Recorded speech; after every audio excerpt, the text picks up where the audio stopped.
বিষ্ণু ঈসা ইসলাম অমুসলিমদের সাথে আর্থিক লেনদেনও করেছেন, ফিনান্সিয়াল ডিলিং করেছেন। অমুসলিমদের সাথে প্রয়োজনে আপনি ফিনান্সিয়াল ডিলিং করতে পারবেন। আমরা প্রায় দেখি বাজারের মিষ্টির দোকানগুলো আমার হিন্দু ভাইদের। তারপরে যে বারবার সব চুল কাটে যে নাপিত, অধিকাংশ নাপিতের দোকানে কারা? আমার হিন্দু ভাইরা। তা আপনি চুল কাটতে পারবেন কিনা বলেন? পারবেন। তার দোকান থেকে দই মিষ্টি কিনতে পারবেন কিনা?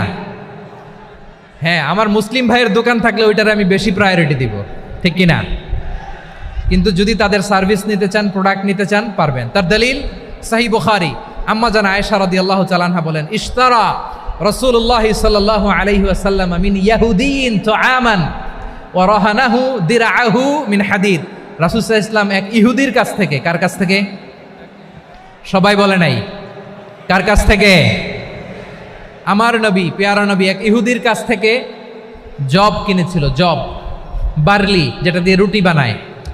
ওই জবের দাম দেওয়ার টাকা পয়সা নবীর কাছে ছিল না। ফলে নবী ওনার একটা পোশাককে মর্গেজ রেখেছিলেন, মর্গেজ, বন্ধক, যে এখন এটার দাম দিতে পারবো না, কয়েক কেজি বার্লি নিয়ে যাই আর বন্ধক হিসেবে আমার জামাটা রেখে গেলাম, যেই দিন দাম দিব ওই দিন জামাটা ছুটায় নিয়ে যাব।